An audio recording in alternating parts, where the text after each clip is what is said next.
fantastic. So, ladies and gentlemen, thank you so much for the privilege of being able to just share some nuggets with you related to sales strategy and also the key skills that one requires to thrive in a business environment.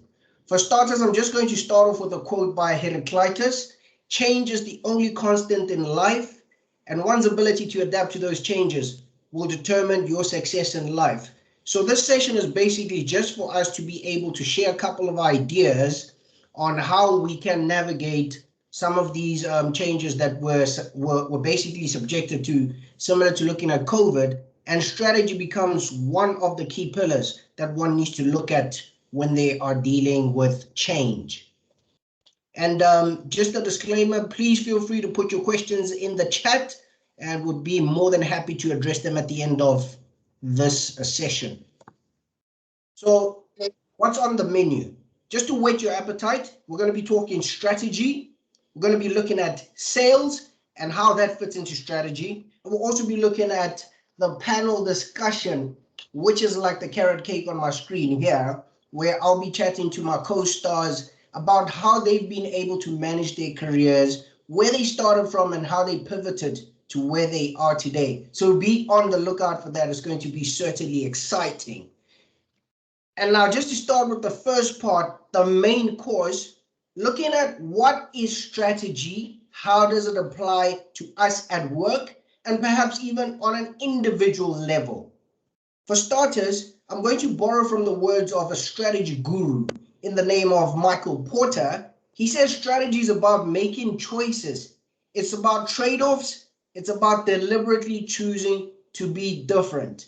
As organizations we work for, strategy is about them being different to their competitors. And equally, in an individual capacity, we are brands and we are servicing various companies. So therefore, how do we differentiate ourselves in the competitive work environment? That's how strategy can also talk to us at an individual level.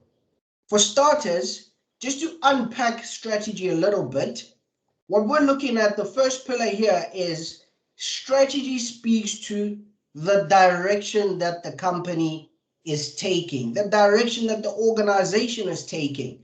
Equally, when I'm managing my career, I should also be able to sit down with myself and say, what is my strategy going forward? How do I want to manage my career? In which direction should I take my career? Now, when we move on to other aspects of strategy in terms of a business strategy, the key things about strategy are the mission. What is the company in existence for? What is its purpose? When we look at the vision, is looking at what is the future state of the company or organization? Where do we want to take this organization? Perhaps we're looking at my favorite cell phone brand being Samsung. We're looking at perhaps they want to be the best electronics provider in the world. And Apple they may want to be the most innovative company in the world. So when we're looking at vision, it's very critical to know where we want to go. And the core values is what I would like to call cultural enablers, because when we look at the core values of a company, those enable the culture and the strategy. So when we hear Peter Drucker saying culture eats strategy for breakfast, it's because unless your culture is aligned with your strategy, your business strategy is not going to be implemented effectively. Now, in terms of on an individual level, how do these things speak to me, Ezekiel? Why are you talking to me about these? It's because as I map out my career, if I'm able to understand the direction that a company is taking, I should be able to say to myself, is this the direction that I want to take as well? Is this an opportunity that I want to take? And I'm also being mindful that in our context in South Africa, perhaps we're not always spoiled for choice in terms of which jobs we take. But if I'm looking to take a specific job, I'm able to decide for myself and say, perhaps this is a job that I'm only going to do for 2 years and use it as a stepping stone, as part of the direction that I want to take my career in.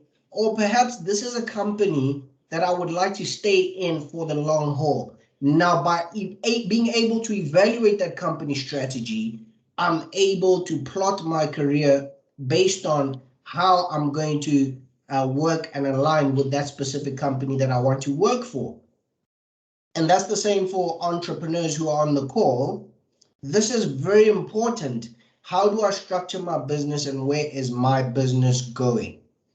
And then looking at the last pillar of strategy that I would like to talk to for this presentation is the 3 tiers of strategy. Strategy takes place at a corporate level. That's where you have perhaps what you call them holding companies. And the business strategy, the business entities under that corporate business, it's important to know that these have to be aligned to the corporate strategy. And then functional, operational, or departmental strategy is the 3rd tier.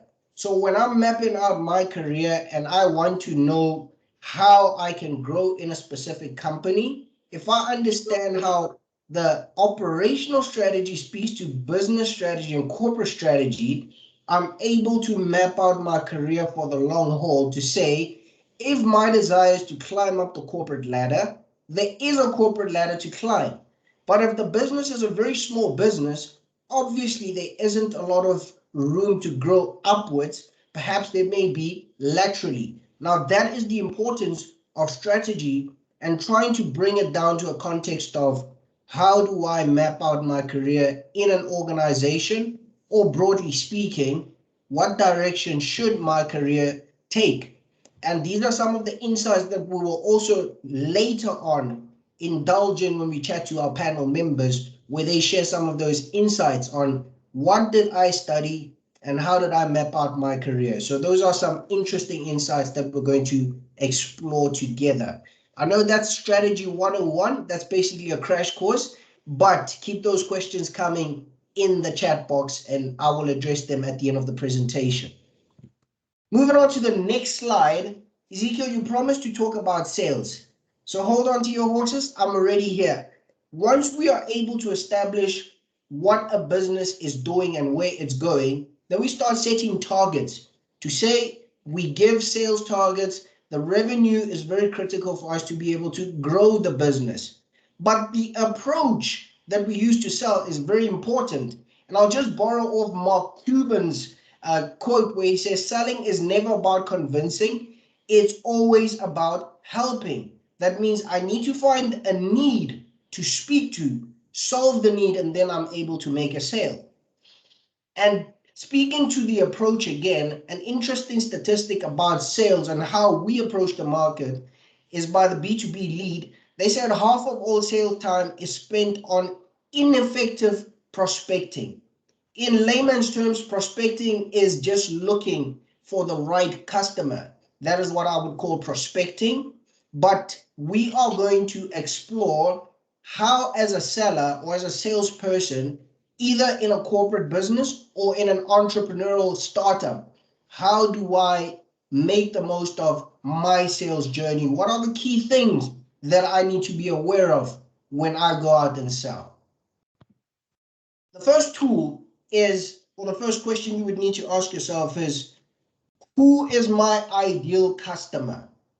You have to have a classical ideal customer profile, or some call it a customer avatar or customer persona, but I need to have an idea of who am I going to sell to.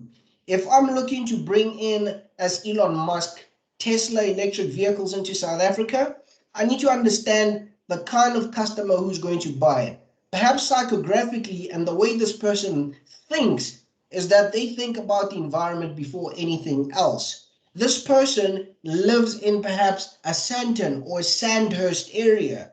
Perhaps this person has a lot of money, and in their investments, they often focus on things such as ESG. So in essence, what I've put on these slides, and we will share the slide deck at the end of the presentation, but the key thing is, and bring it all nicely home, is to be mindful of your customer profile, which consists of these 4 pillars: demographic, psychographic, transactional, and behavioral. So that's the first thing you need to ask yourself before you say, I'm going to market.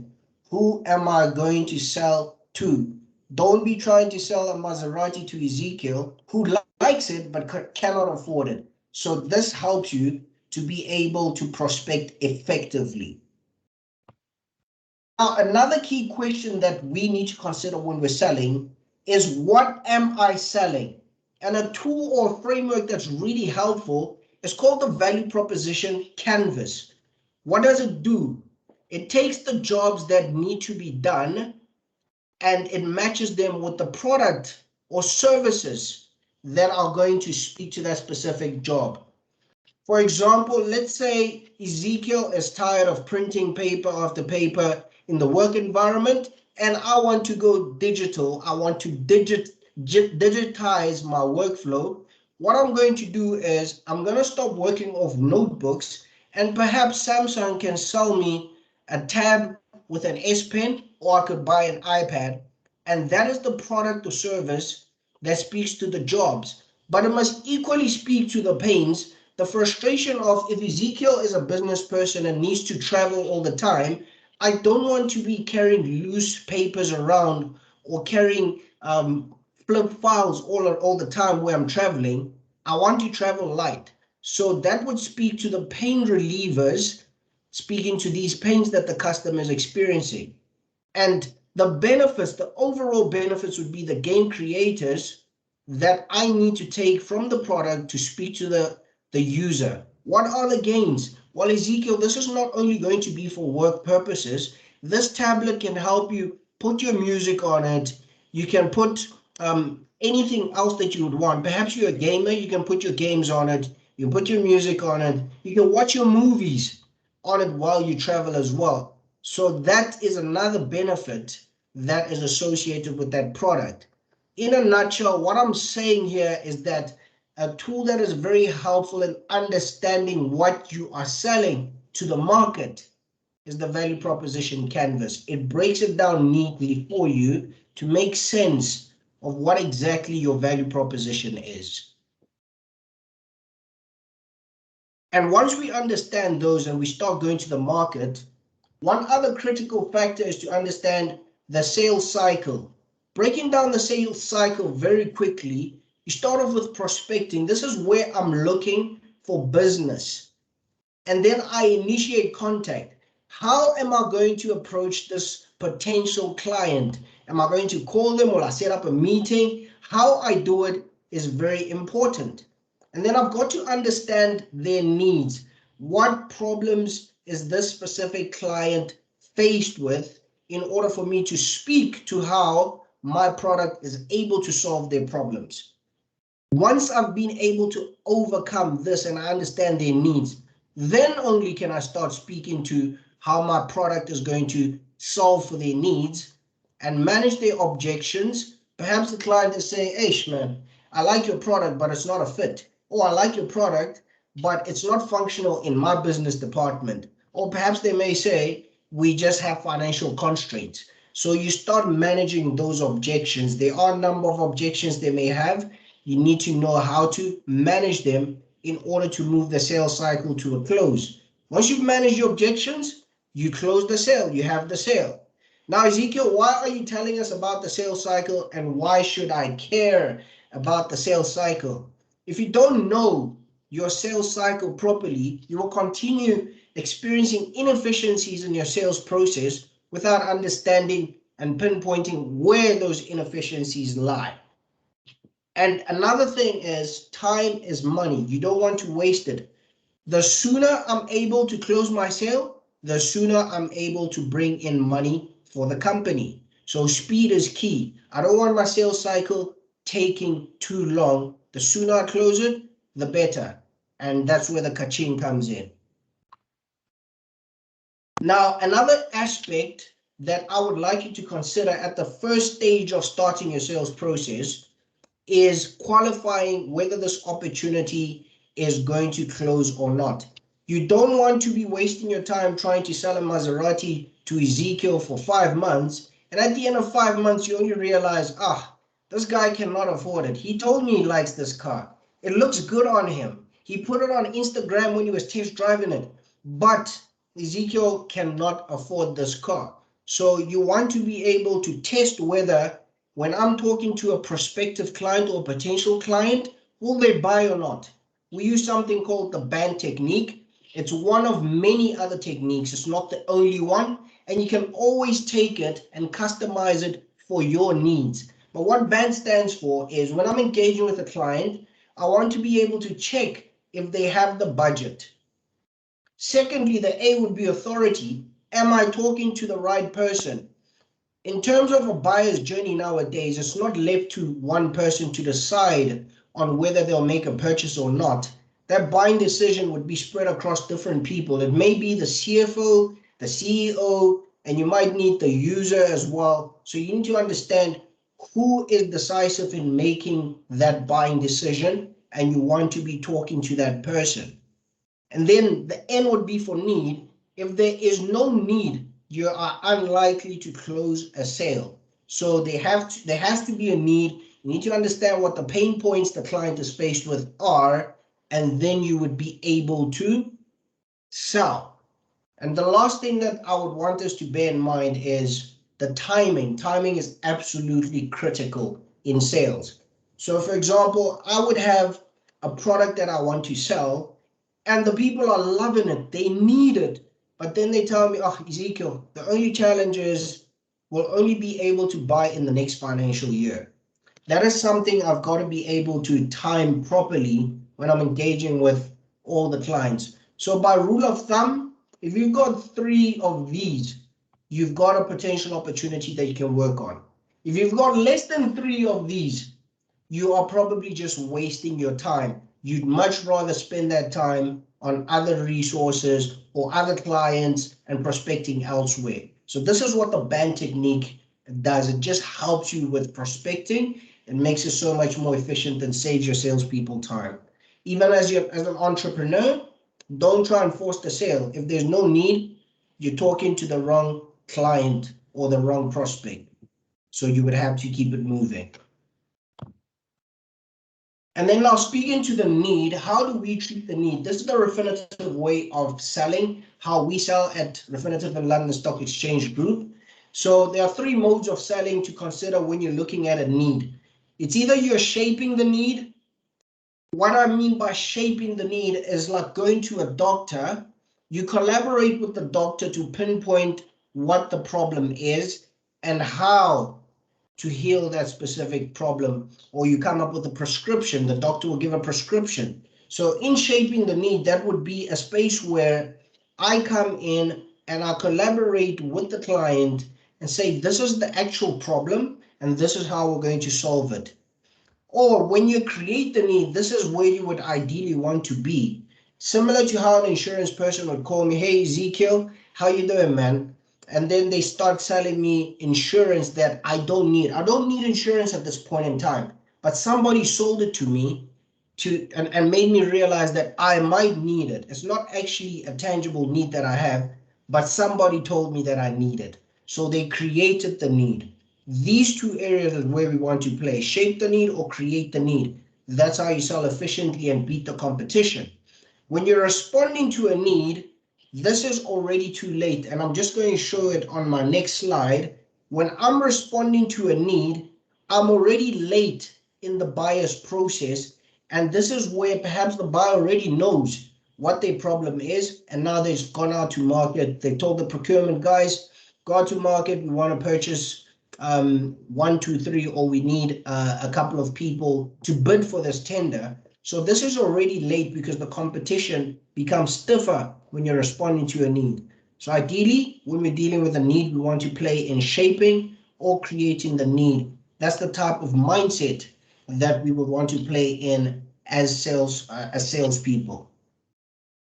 And that wraps it up. Just to kind of bring it home together again, selling is never about convincing, but it is always about helping. And that brings a close